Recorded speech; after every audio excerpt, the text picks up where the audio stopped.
ಇನ್ನು ಕುತೂಹಲ ಕೆರಳಿಸಿದೆ ರಾಜ್ಯಕ್ಕೆ ಇಂದು ವೇಣುಗೋಪಾಲ್ ಅವರ ಭೇಟಿ. ಇವತ್ತು ರಾಜ್ಯಕ್ಕೆ ವೇಣುಗೋಪಾಲ್ ಭೇಟಿ ಬರ್ತಾ ಇದ್ದಾರೆ. ಸೊ ಬಹಳಷ್ಟು ಕುತೂಹಲಕ್ಕೆ ಕಾರಣ ಆಗಿದೆ ಈ ಭೇಟಿ. ಸಚಿವರಿಗೆ ಹೈ ನಾಯಕರಿಂದ ಪಾಠದ ಜೊತೆ ಎಚ್ಚರಿಕೆ ಸಾಧ್ಯತೆ ಕೂಡ ಇದೆ. ಯಾಕೆ ವೇಣುಗೋಪಾಲ್ ಬರ್ತಾ ಇರೋದು? ಇವರಿಗೆ ಕಾಂಗ್ರೆಸ್ನ ಉಸ್ತುವಾರಿ ಸುರ್ಜೇವಾಲಾ ಕೂಡ ಸಾಥ್ ಕೊಡ್ತಾ ಇದ್ದಾರೆ. ಇವತ್ತು ಸಂಜೆ ಸಚಿವರ ಸಭೆಯನ್ನ ಕರೆದಿದ್ದಾರೆ. ಸಭೆ ನಡೆಸ್ತಾರೆ ಸುರ್ಜೇವಾಲಾ ಹಾಗೂ ವೇಣುಗೋಪಾಲ್. ಲೋಕಸಭೆ ಚುನಾವಣೆಯಲ್ಲಿ ಕಳಪೆ ಫಲಿತಾಂಶ ಬಂದ ಹಿನ್ನೆಲೆಯಲ್ಲಿ ಸತ್ಯಶೋಧನಾ ಸಮಿತಿಯ ಮುಂದೆ ಸಚಿವರ ವಿರುದ್ಧ ಚಾರ್ಜ್ ಶೀಟ್ ಸಲ್ಲಿಕೆ ಆಗಿದೆ. ಹಿರಿಯ ಶಾಸಕರು, ಕೆಪಿಸಿಸಿಯ ಪದಾಧಿಕಾರಿಗಳು ಚಾರ್ಜ್ ಶೀಟ್ ಸಲ್ಲಿಕೆ ಮಾಡಿದ್ದಾರೆ. ಅಂದ್ರೆ ಇಂಥವರು ಲೋಕಸಭೆ ಚುನಾವಣೆಯಲ್ಲಿ ಕೆಲಸ ಮಾಡಿಲ್ಲ ಅಂತ. ಇಷ್ಟಿಷ್ಟು ಸಚಿವರಿದ್ದಾರೆ, ಆ ಸಚಿವರ ಕ್ಷೇತ್ರದಲ್ಲೇ ಲೀಡ್ ಬಂದಿಲ್ಲ ನಮಗೆ. ಇದರ ಅರ್ಥ ಏನು? ಅಡ್ಜಸ್ಟ್ಮೆಂಟ್ ಮಾಡಿಕೊಂಡಿದ್ದಾರೆ. ಹಾಗಾಗಿ ಲೋಕಸಭೆಯಲ್ಲಿ ಸೋಲಿಗೆ ಕಾರಣ ಯಾರು? ಇದೇ ಸಚಿವರುಗಳು, ಇದೇ ಶಾಸಕರುಗಳು ಅಂತ ಕಾರ್ಯಕರ್ತರು ಹಾಗೂ ಕೆಪಿಸಿಸಿಯ ಒಂದಷ್ಟು ಜನ ಪದಾಧಿಕಾರಿಗಳು ಈಗಾಗಲೇ ದೂರು ಸಲ್ಲಿಕೆ ಮಾಡಿದ್ದಾರೆ. ಇತ್ತೀಚೆಗೆ ಸತ್ಯಶೋಧನಾ ಸಮಿತಿ ರಾಜ್ಯಕ್ಕೆ ಭೇಟಿ ಕೊಟ್ಟಿತ್ತು.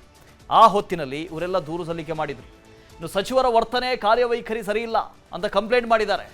ಕಾರ್ಯಕರ್ತರ ವಿಶ್ವಾಸಕ್ಕೆ ಪಡೆದಿಲ್ಲ ಇವರೆಲ್ಲ. ಸರ್ಕಾರದ ಇಮೇಜ್ ಹೆಚ್ಚಿಸಿಲ್ಲ. ಪಕ್ಷ ಸರ್ಕಾರಕ್ಕೂ ಯಾವುದೇ ಲಾಭ ಆಗಿಲ್ಲ ಇವರಿಂದ ಅಂತ ಚಾರ್ಜ್ ಶೀಟ್ನಲ್ಲಿ ಉಲ್ಲೇಖ ಆಗಿದೆ. ಅಂದರೆ ಇವರೆಲ್ಲ ದೂರು ಕೊಟ್ಟಿದ್ದಾರೆ.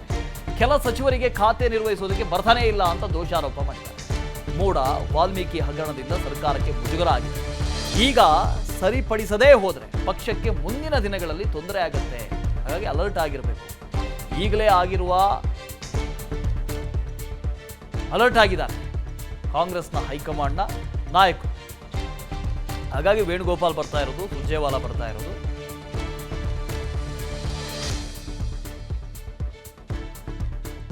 ಸೊ ಮುಖ್ಯಮಂತ್ರಿಗಳನ್ನ, ಉಪಮುಖ್ಯಮಂತ್ರಿಗಳನ್ನ ಇತ್ತೀಚೆಗಷ್ಟೇ ದೆಹಲಿಗೆ ಕರೆಸಿದ್ರು. ದೆಹಲಿಯಲ್ಲಿ ಒಂದಷ್ಟು ಮಾತುಕತೆ ಆಗಿದೆ. ಅದಾದ ನಂತರ ಇರಿ ಬರ್ತೀವಿ ನಾವೇ ಅಂತ ಹೇಳಿ ಇವತ್ತು ವೇಣುಗೋಪಾಲ್ ಬರ್ತಾ ಇದ್ದಾರೆ. ಜೊತೆಗೆ ರಾಜ್ಯ ಉಸ್ತುವಾರಿ ರಣದೀಪ್ ಸುರ್ಜೇವಾಲಾ ಕೂಡ ಬರ್ತಾ ಇದ್ದಾರೆ. ಈ ಇಬ್ಬರು ಬರ್ತಾ ಇರೋದು ಯಾಕೆ?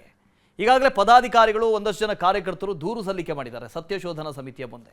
ಯಾಕೆ ನಾವು ಲೋಕಸಭೆ ಚುನಾವಣೆಯಲ್ಲಿ ಡಬಲ್ ಡಿಜಿಟ್ ತಲುಪೋದಕ್ಕೆ ಸಾಧ್ಯ ಆಗಲಿಲ್ಲ? ಅದಕ್ಕೆ ಕಾರಣ ಸಚಿವರುಗಳು, ಒಂದಷ್ಟು ಜನ ಶಾಸಕರು, ಇವರೆಲ್ಲ ಸರ್ಕಾರದ ಇಮೇಜನ್ನು ಹಾಳು ಮಾಡ್ತಾ ಇದ್ದಾರೆ ಅಂತ ದೂರು ಕೊಟ್ಟಿದ್ರು. ಇದರ ಬಗ್ಗೆ ಇವತ್ತು ಚರ್ಚೆ ಆಗಬಹುದು. ಇನ್ನು ಕಾಂಗ್ರೆಸ್ನಲ್ಲಿ ಸಚಿವರು ವರ್ಸಸ್ ಶಾಸಕರ ಜಟಾಪಟಿ ಮುಂದುವರೆದಿದೆ. ನಿಗಮ ಮಂಡಳಿ ಅಧ್ಯಕ್ಷರು ವರ್ಸಸ್ ಸಚಿವರ ಮಧ್ಯೆ ಕೋಲ್ಡ್ ವಾರ್ ಇದೆ. ನಿಗಮ ಮಂಡಳಿಗಳಲ್ಲಿ ಸಚಿವರು ಹಸ್ತಕ್ಷೇಪ ಮಾಡ್ತಾ ಇದ್ದಾರೆ ಅನ್ನೋ ಆರೋಪ ಕೇಳಿ ಬರ್ತಾ ಇದೆ. ಸಚಿವರು ಸರಿಯಾಗಿ ನಡೆದುಕೊಳ್ತಾ ಇಲ್ಲ ನಮ್ಮ ಜೊತೆ ಅಂತ ಶಾಸಕರ ಅಸಮಾಧಾನ ಇದೆ. ಸಚಿವ ಎಂಬಿ ಪಾಟೀಲ್ ವಿರುದ್ಧ ಶಾಸಕ ಅಪ್ಪಾಜಿ ನಾಡಗೌಡ ರೆಬಲ್ ಆಗಿದ್ದಾರೆ. ಸಚಿವ ಜಮೀರ್ ಅಹಮದ್ ಖಾನ್ ವಿರುದ್ಧ ಶಾಸಕ ಪ್ರಸಾದ ಭಯ್ಯ ನಿಗಿನಿಗಿ ಕೆಂಡ ಕಾರ್ತಾ ಇದ್ದಾರೆ.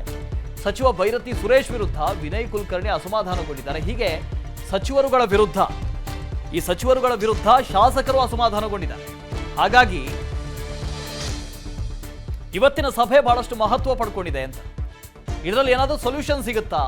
ಯಾಕೆಂದ್ರೆ ಸಾಕಷ್ಟು ಜನ ಶಾಸಕರು, ಸಚಿವಾಕಾಂಕ್ಷಿಗಳು ಈಗಾಗಲೇ ಸಚಿವ ಸ್ಥಾನವನ್ನು ಬದಲು ಮಾಡಿ, ಬೇಡ ನಮಗೂ ಕೊಡಿ ಸಚಿವ ಸ್ಥಾನ ಅಂತ ಕೇಳ್ತಾ ಇರುವಂಥವ್ರು ಕೂಡ ಇದ್ದಾರೆ. ಸೊ ಇವತ್ತಿನ ಸಭೆಯಲ್ಲಿ ಏನೋ ಒಂದು ಆಗುತ್ತೆ. ಹನುಮಂತು ಮತ್ತೆ ನಮ್ಮ ಜೊತೆ ಜಾಯ್ನ್ ಆಗ್ತಾ ಇದ್ದಾರೆ ಲೈವ್ನಲ್ಲಿ. ಹನುಮಂತು, ಇವತ್ತು ಕೆ.ಸಿ. ವೇಣುಗೋಪಾಲ್ ಬರ್ತಾ ಇದ್ದಾರೆ, ಸುರ್ಜೇವಾಲಾ ಕೂಡ ಬರ್ತಾ ಇದ್ದಾರೆ. ಒಂದು ಸಭೆ ಇರುತ್ತೆ. ಈ ಸಭೆಯ ಔಚಿತ್ಯ ಏನು, ಇಂಪಾರ್ಟೆನ್ಸ್ ಏನು ಅಂತ? ವಸುದೇವ್, ಕಳೆದ ವಿಧಾನಸಭಾ ಚುನಾವಣೆಯಲ್ಲಿ ಇದ್ದಂತಹ ಜೋಶು ಲೋಕಸಭಾ ಚುನಾವಣೆಯಲ್ಲಿ ಕಾಂಗ್ರೆಸ್ಗೆ ಕಾಣಿಸಿಕೊಳ್ಳಿಲ್ಲ ಅನ್ನುವಂತಹ ಪ್ರಾಥಮಿಕ ಹಂತದ ಚರ್ಚೆಯ ಜೊತೆಗೆ ಲೋಕಸಭಾ ಚುನಾವಣೆಯ ಫಲಿತಾಂಶ ಬಂದ ನಂತರದಲ್ಲೂ ಕೂಡ ಸತ್ಯಶೋಧನಾ ಸಮಿತಿ ಬಂದಂಥ ಸಂದರ್ಭದಲ್ಲಿ ಹಿರಿಯ ಸಚಿವರ ವಿರುದ್ಧ ಮತ್ತು ಸಚಿವರ ವಿರುದ್ಧ ಶಾಸಕರು, ಹಿರಿಯ ಶಾಸಕರು ಯಾರೆಲ್ಲ ಇದ್ದಾರೆ, ಮತ್ತು ಕೆಪಿಸಿಸಿ ಪದಾಧಿಕಾರಿಗಳು ಮತ್ತು ಜಿಲ್ಲಾ ಹಂತದಲ್ಲಿರುವಂತಹ ಸ್ಥಳೀಯ ಮಟ್ಟದ ಮುಖಂಡರುಗಳೇನಿದ್ದಾರೆ, ಇಲ್ಲಿ ಬಹಳ ಪ್ರಮುಖವಾಗಿ ಸಚಿವರ ಕಾರ್ಯವೈಖರಿಯ ವಿರುದ್ಧ ಪ್ರಸ್ತಾಪ ಮಾಡಿರುವಂಥದ್ದು ಒಂದು, ಸತ್ಯಶೋಧನಾ ಸಮಿತಿ ಮುಂದೆ ನೇರವಾಗಿ ಹೇಳಿರುವಂಥದ್ದು. ಮತ್ತೊಂದು ಕಡೆಗೆ ಹೈಕಮಾಂಡ್ ಮಟ್ಟದಲ್ಲೂ ಕೂಡ ತಮ್ಮ ದೂರನ್ನು ಸಲ್ಲಿಸಿ ಬಂದಿರುವಂತಹ ಹಿನ್ನೆಲೆಯಲ್ಲಿ ಸೇಮ್ ಟೈಮ್ ರಾಜ್ಯದಲ್ಲಿ ಈಗ ಪ್ರಸ್ತುತವಾಗಿ ಮೂಡಾ ಪ್ರಕರಣ, ಮಹರ್ಷಿ ವಾಲ್ಮೀಕಿ ನಿಗಮದ ಹಗರಣ ಏನಿದೆ, ಆ ಹಗರಣದಿಂದ ಕಾಂಗ್ರೆಸ್ಗೆ ಕೇವಲ ರಾಜ್ಯ ಅಷ್ಟೇ ಅಲ್ಲ, ರಾಷ್ಟ್ರ ಮಟ್ಟದಲ್ಲೂ ಕೂಡ ಮುಜುಗರ ಆಗುವಂತಹ ಸಂದರ್ಭದಲ್ಲೂ ಕೂಡ ಈ ರೀತಿಯ ಪರಿಸ್ಥಿತಿಗಳನ್ನ ಸರಿ ಮಾಡಲಿಲ್ಲ ಅಂತಂದು ಹೇಳಿದ್ರೆ ಮುಂಬರುವಂತಹ ದಿನಗಳಲ್ಲಿ ಪಕ್ಷಕ್ಕೆ ಬಹುದೊಡ್ಡ ಡ್ಯಾಮೇಜ್ ಆಗ್ಬಹುದು ಅನ್ನೋಂಥ ನಿರೀಕ್ಷೆ ಆಗ್ಬಹುದು ಅನ್ನೋಂಥ ಅಲರ್ಟ್ ಆಗಿರುವಂತಹ ಕಾಂಗ್ರೆಸ್ ನಾಯಕರು ಇವತ್ತು ನೇರವಾಗಿ ಬಂದು ಸಚಿವರ ಜೊತೆಗೆ ಸಭೆ ಮಾಡಲಿಕ್ಕೆ ಮುಂದಾಗ್ತಾ ಇರುವಂತದ್ದು. ಒಂದು, ಎಐಸಿಸಿ ಪ್ರಧಾನ ಕಾರ್ಯದರ್ಶಿ ಕೆ.ಸಿ. ವೇಣುಗೋಪಾಲ್ ಹಾಗೂ ರಾಜ್ಯ ಕಾಂಗ್ರೆಸ್ ಉಸ್ತುವಾರಿ ರಣದೀಪ್ ಸಿಂಗ್ ಸುರ್ಜೇವಾಲಾ ಅವರು ಇವತ್ತು ಸಿಎಂ ಸಿದ್ದರಾಮಯ್ಯ, ಡಿಸಿಎಂ ಡಿ.ಕೆ. ಶಿವಕುಮಾರ್ ಅವರ ಸಮ್ಮುಖದಲ್ಲಿ ಎಲ್ಲಾ ಸಚಿವರ ಒಂದು ಸಭೆಯನ್ನ ಮಾಡ್ತಾರೆ.